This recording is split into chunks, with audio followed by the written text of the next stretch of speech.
Ciao, salve a tutti, ben ritrovato e ben ritrovata.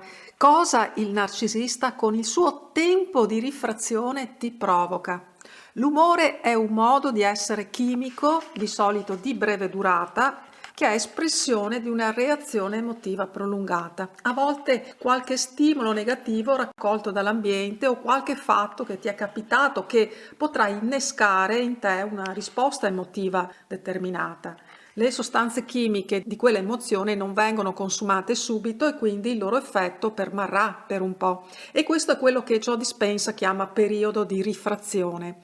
È il tempo che intercorre tra il suo tempo iniziale e la diminuzione dell'effetto che esercitano certe sensazioni ed emozioni. Quanto più lungo è il periodo di rifrazione, tanto più a lungo proverai determinate sensazioni. Quando il periodo di rifrazione di una sensazione dura da ore a giorni, prende il nome di umore. Cosa succede se un certo umore perdura in te?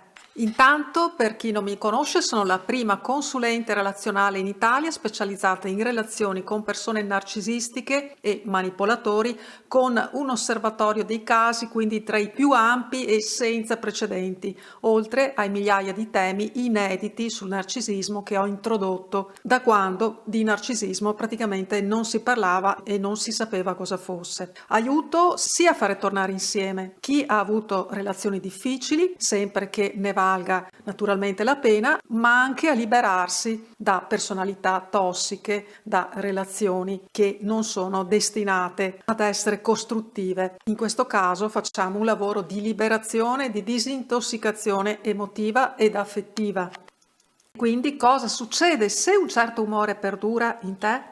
Un umore non positivo che tu assorbi dall'esterno comporta che tu sarai condizionato non solo al perdurare in sé dell'umore, pensiamo ad un umore in questo caso appunto negativo, ma a dare forma anche a un temperamento che è correlato, che andrà a correlarsi con quello stato umorale, ovvero l'espressione abituale di un'emozione tramite certi comportamenti.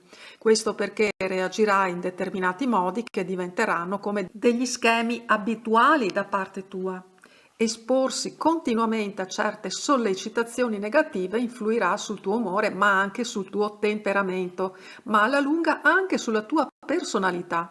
Il narcisista patologico è un individuo che ha sia degli aspetti ingeniti, in certi casi, ma soprattutto tratti comportamentali e psicologici a livello profondo che si sono consolidati nel tempo con la crescita e questi a loro volta hanno condizionato quelli che appunto Dispenza chiamerebbe tempi di rifrazione e quindi l'umore, il temperamento e poi la personalità.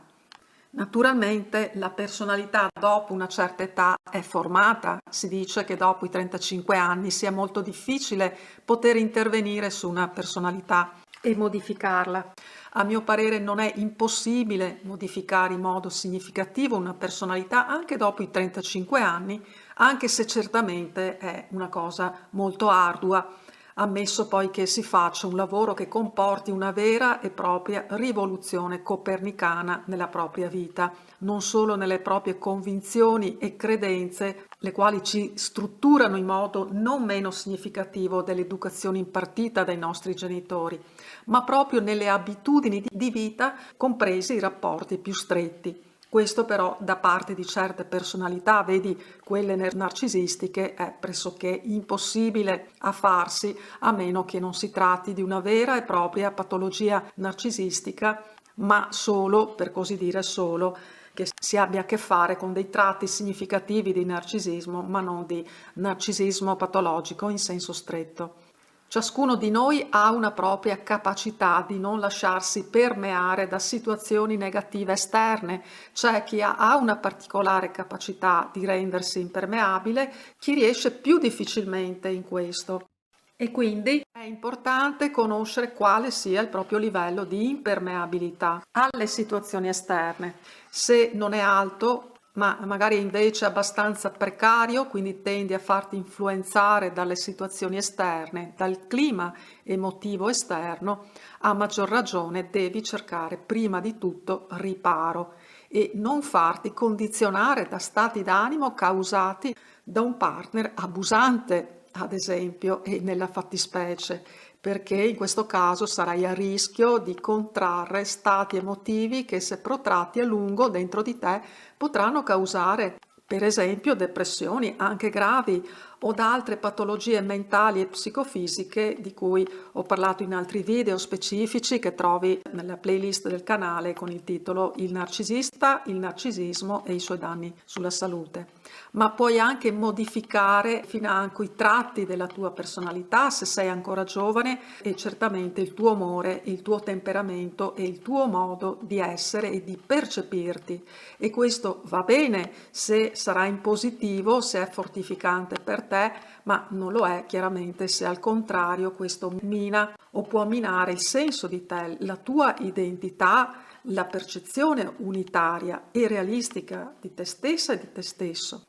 È quello che credi sia capitato nel tuo caso, che una situazione relazionale con un tuo partner o una tua partner abbia modificato persino il tuo modo di essere e di sentirti, il tuo temperamento e magari persino tratti della tua personalità? Ci sentiamo presto, sono felice di leggerti, di leggere anche la tua risposta in merito, sapere come stai e rispondere alle tue domande. Ti abbraccio forte, a presto, ciao, ciao ciao.